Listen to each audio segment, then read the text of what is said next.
أعوذ بالله من الشيطان الرجيم. بسم الله الرحمن الرحيم.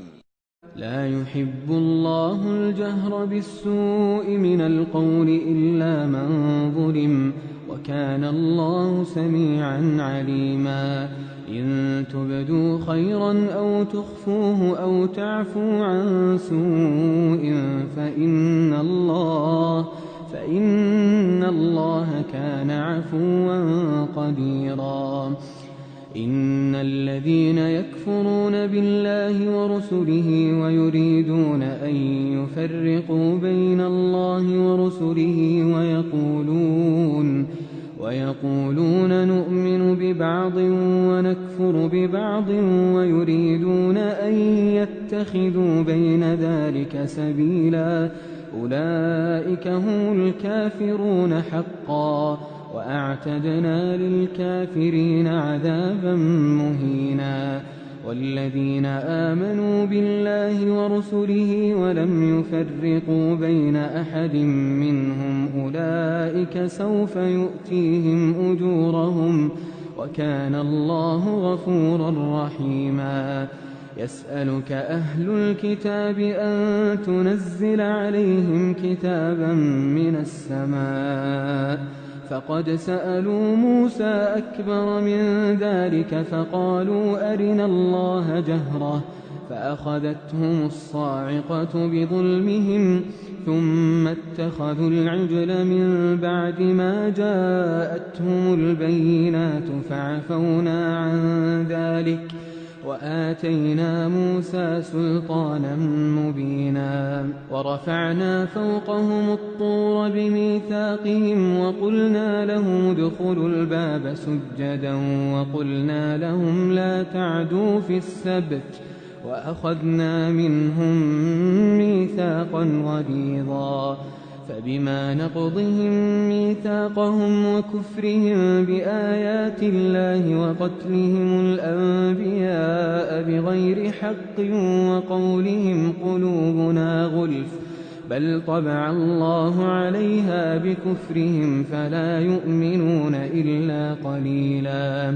وبكفرهم وقولهم على مريم بهتانا عظيما، وقولهم إنا قتلنا المسيح عيسى ابن مريم رسول الله وما قتلوه وما صلبوه ولكن شبه لهم، وإن الذين اختلفوا فيه لفي شك منه، ما لهم به من علم إلا اتباع الظن وما قتلوه يقينا، بل رفعه الله إليه وكان الله عزيزا حكيما. وإن من أهل الكتاب إلا ليؤمنن به قبل موته ويوم القيامة يكون عليهم شهيدا. فبظلم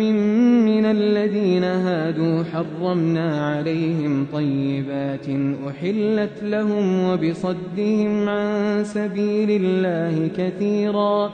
وأخذهم الربا وقد نهوا عنه وأكلهم أموال الناس بالباطل، وأعتدنا للكافرين منهم عذابا أليما. لكن الراسخون في العلم منهم والمؤمنون يؤمنون بما أنزل إليك وما أنزل من قبلك والمقيمين الصلاة والمؤتون الزكاة والمؤمنون بالله واليوم الآخر أولئك سنؤتيهم أجرا عظيما. إنا أوحينا إليك كما أوحينا إلى نوح والنبيين من بعده، وأوحينا إلى إبراهيم وإسماعيل وإسحاق ويعقوب والأسباط وعيسى وأيوب ويونس وهارون وسليمان، وآتينا داود زبورا. ورسلا قد قصصناهم عليك من قبل ورسلا لم نقصصهم عليك وكلم الله موسى تكليما رسلا مبشرين ومنذرين لئلا يكون للناس على الله حجة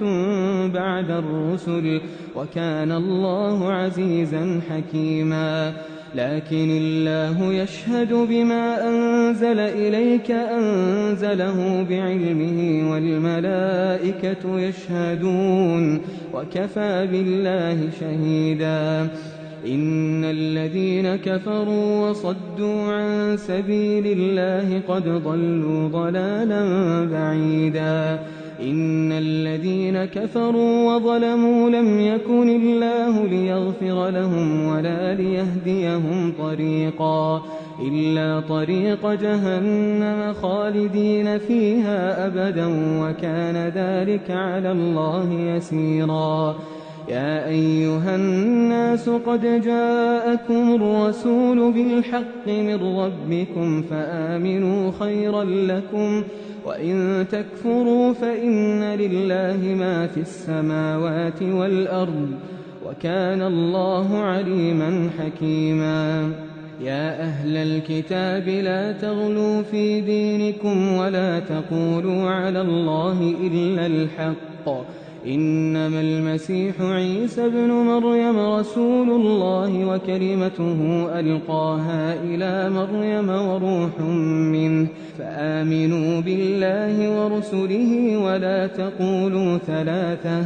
انتهوا خيرا لكم إنما الله إله واحد سبحانه أن يكون له ولد له ما في السماوات وما في الأرض وكفى بالله وكيلا لن يستنكف المسيح أن يكون عبدا لله ولا الملائكة المقربون ومن يستنكف عن عبادته ويستكبر فسيحشرهم إليه جميعا فأما الذين آمنوا وعملوا الصالحات فيوفيهم أجورهم ويزيدهم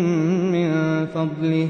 وأما الذين استنكفوا واستكبروا فيعذبهم عذابا أليما ولا يجدون لهم من دون الله وليا ولا نصيرا يا أيها الناس قد جاءكم برهان من ربكم وأنزلنا إليكم نورا مبينا فأما الذين آمنوا بالله واعتصموا به فسيدخلهم في رحمة منه وفضل ويهديهم إليه صراطا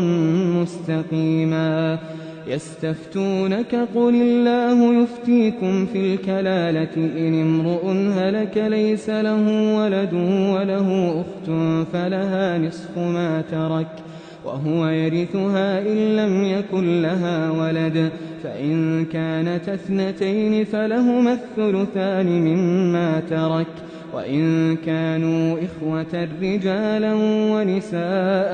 فللذكر مثل حظ الأنثيين يبين الله لكم أن تضلوا والله بكل شيء عليم بسم الله الرحمن الرحيم يا أيها الذين آمنوا أوفوا بالعقود أحلت لكم بهيمة الأنعام إلا ما يتلى عليكم غير محل الصيد وأنتم حرم إن الله يحكم ما يريد يا أيها الذين آمنوا لا تحلوا شعائر الله ولا الشهر الحرام ولا الهدي ولا القلائد ولا آمين البيت الحرام يبتغون فضلا من ربهم ورضوانا وإذا حللتم فاصطادوا ولا يجرمنكم شنآن قوم أن صدوكم عن المسجد الحرام أن تعتدوا وتعاونوا على البر والتقوى ولا تعاونوا على الإثم والعدوان واتقوا الله إن الله شديد العقاب حرمت عليكم الميتة والدم ولحم الخنزير وما أهل لغير الله به والمنخنقة والموقوذة والمتردية والنطيحة وما أكل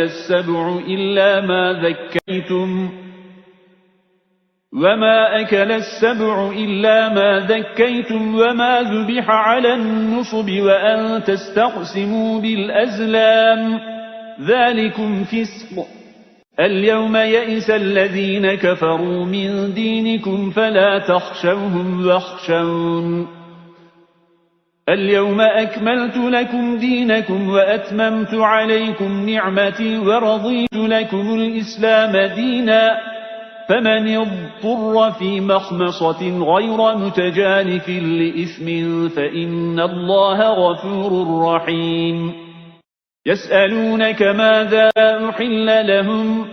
قل أحل لكم الطيبات وما علمتم من الجوارح مكلبين تعلمونهن مما علمكم الله فكلوا مما أمسكن عليكم واذكروا اسم الله عليه واتقوا الله إن الله سريع الحساب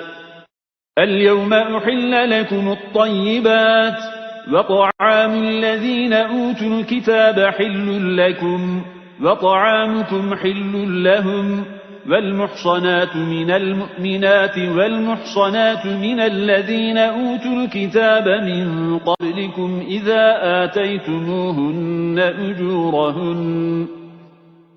إذا آتيتموهن أجورهن محصنين غير مسافحين ولا متخذي أخدان ومن يكفر بالإيمان فقد حبط عمله وهو في الآخرة من الخاسرين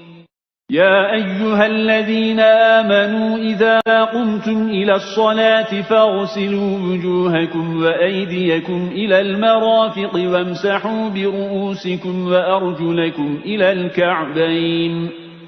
وإن كنتم جنبا طهروا وإن كنتم مرضى أو على سفر أو جاء أحد منكم من الغائط أو لامستم النساء فلم تجدوا ماء فتيمموا صعيدا طيبا فامسحوا بوجوهكم وأيديكم منه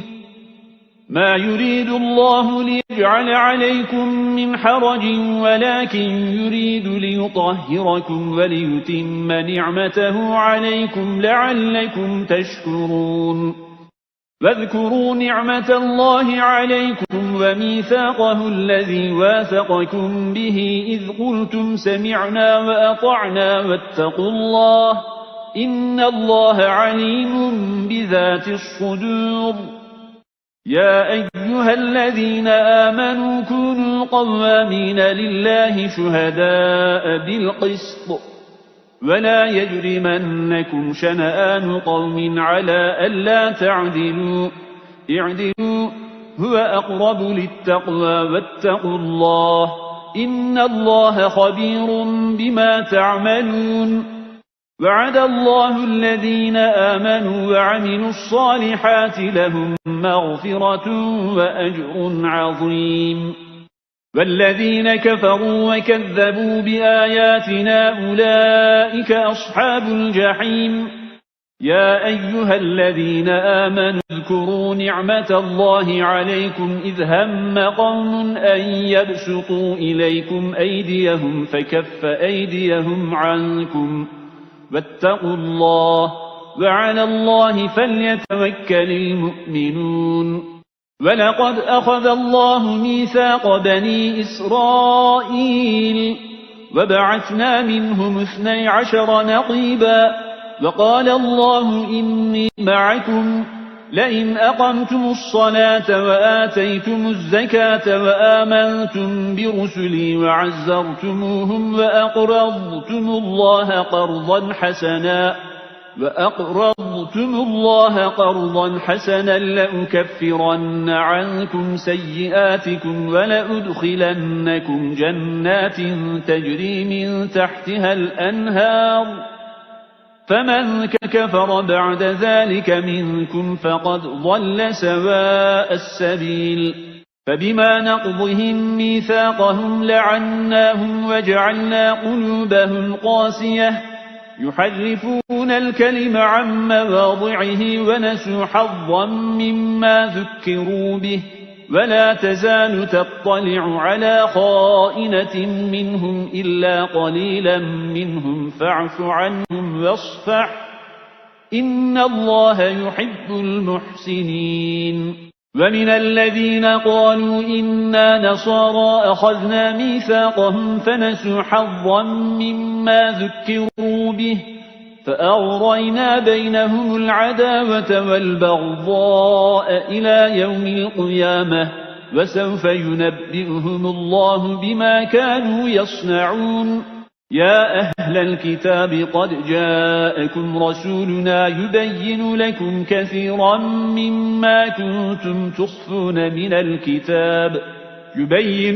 كثيرا مما كنتم تخفون من الكتاب ويعفو عن كثير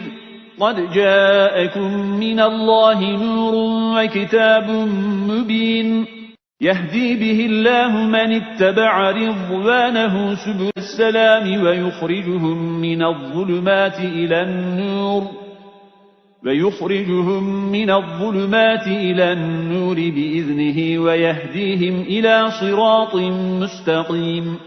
لقد كفر الذين قالوا إن الله هو المسيح ابن مريم قل فمن يملك من الله شيئا إن أراد أن يهلك المسيح ابن مريم وأمه ومن في الأرض جميعا ولله ملك السماوات والأرض وما بينهما يخلق ما يشاء والله على كل شيء قدير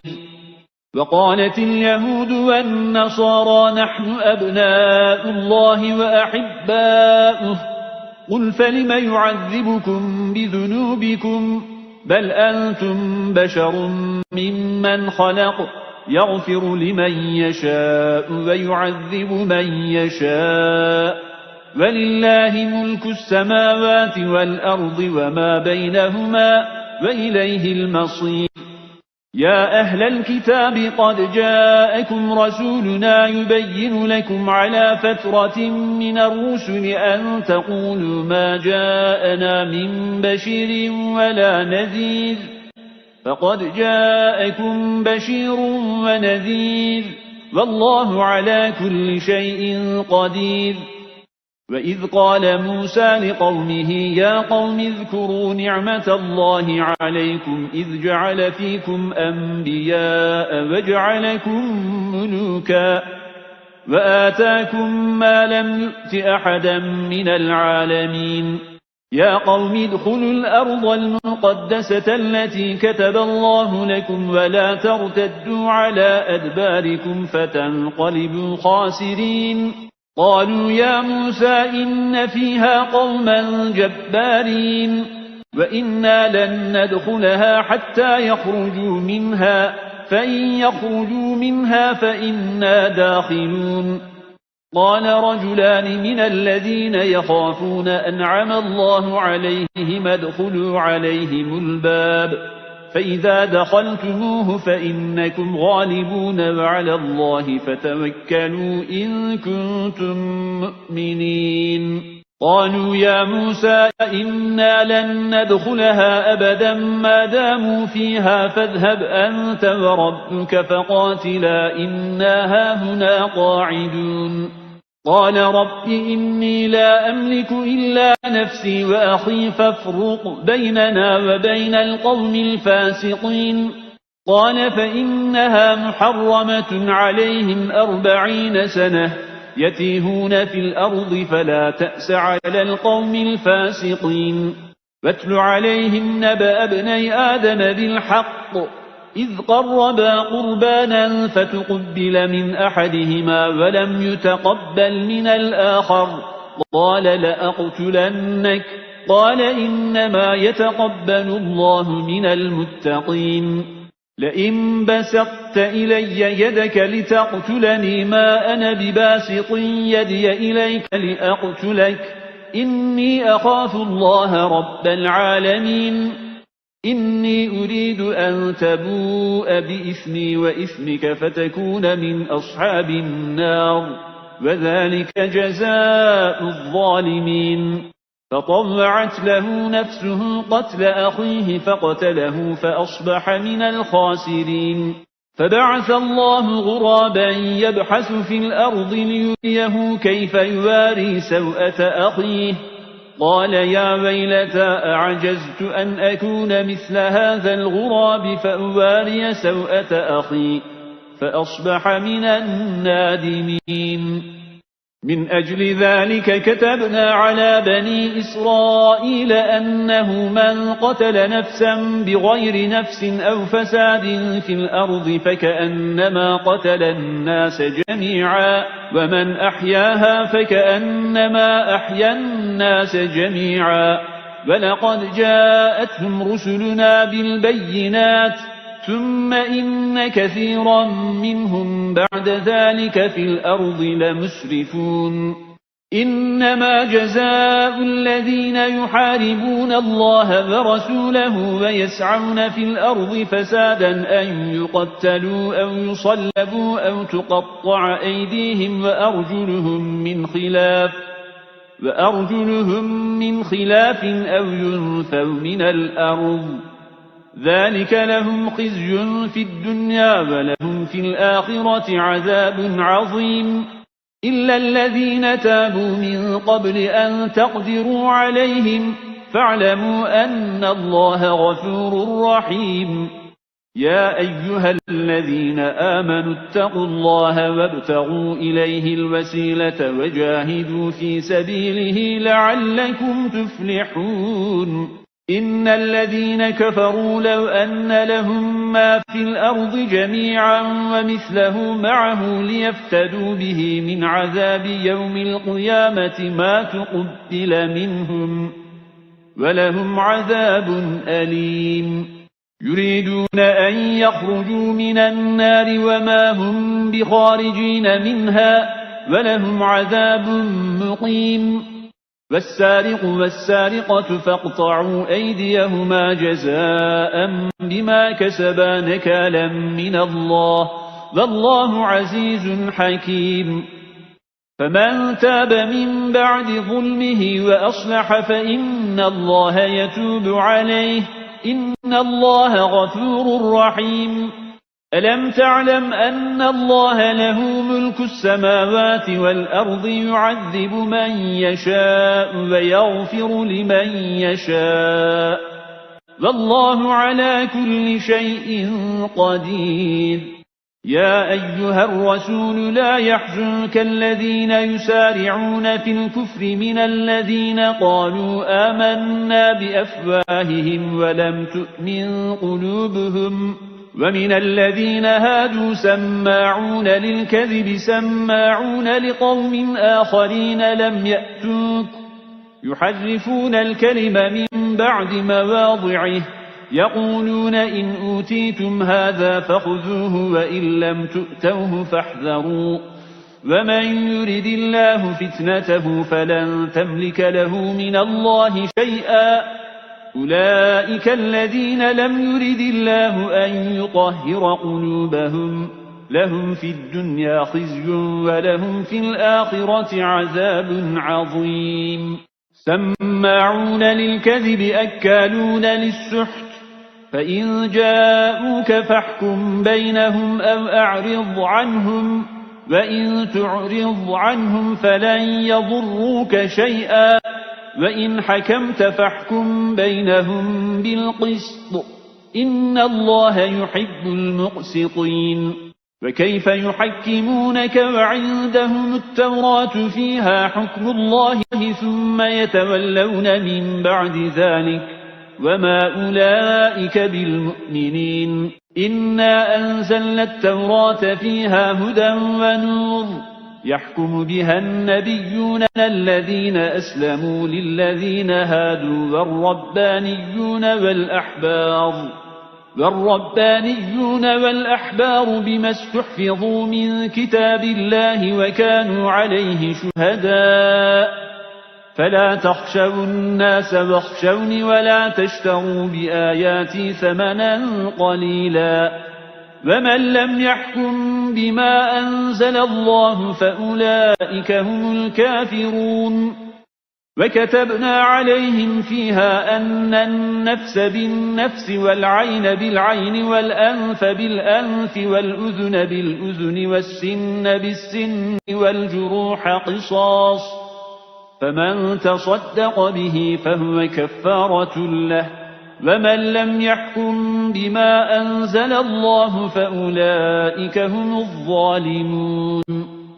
وقفينا على آثارهم بعيسى ابن مريم مصدقا لما بين يديه من التوراة وآتيناه الإنجيل فيه هدى ونور ومصدقا لما بين يديه من التوراة وهدى وموعظة للمتقين وليحكم أهل الإنجيل بما أنزل الله فيه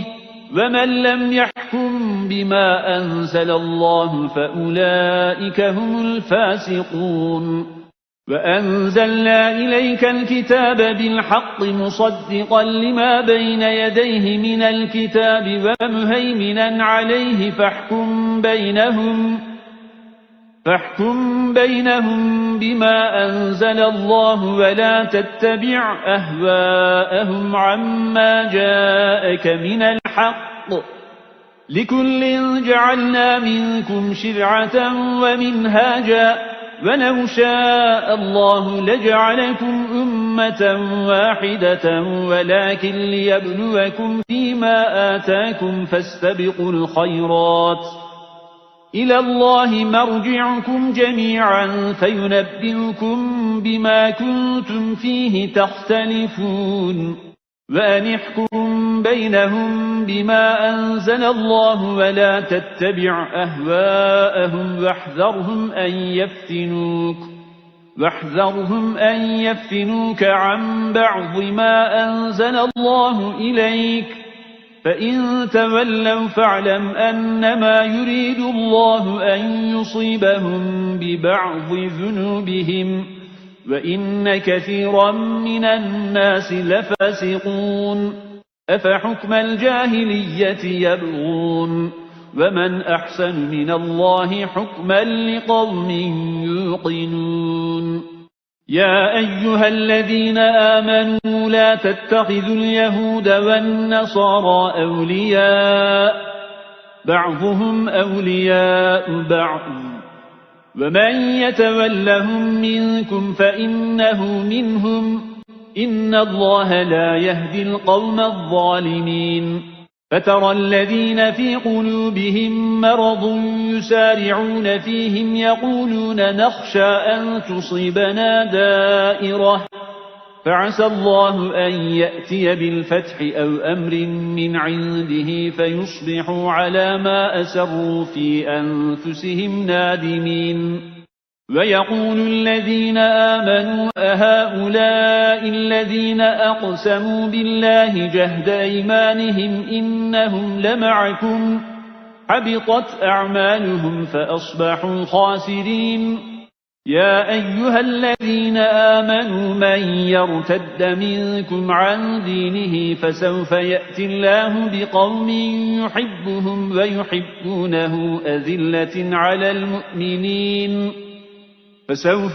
الله بقوم يحبهم ويحبونه أذلة على المؤمنين أعزة على الكافرين يجاهدون في سبيل الله ولا يخافون لومة لائم ذلك فضل الله يؤتيه من يشاء والله واسع عليم إنما وليكم الله ورسوله والذين آمنوا الذين يقيمون الصلاة ويؤتون الزكاة وهم راكعون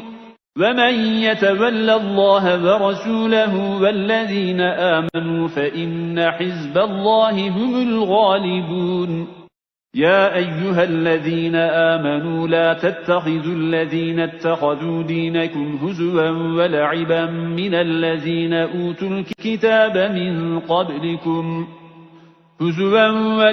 من الذين أوتوا الكتاب من قبلكم والكفار أولياء واتقوا الله إن كنتم مؤمنين وإذا ناديتم إلى الصلاة اتخذوها هزوا ولعبا ذلك بأنهم قوم لا يعقلون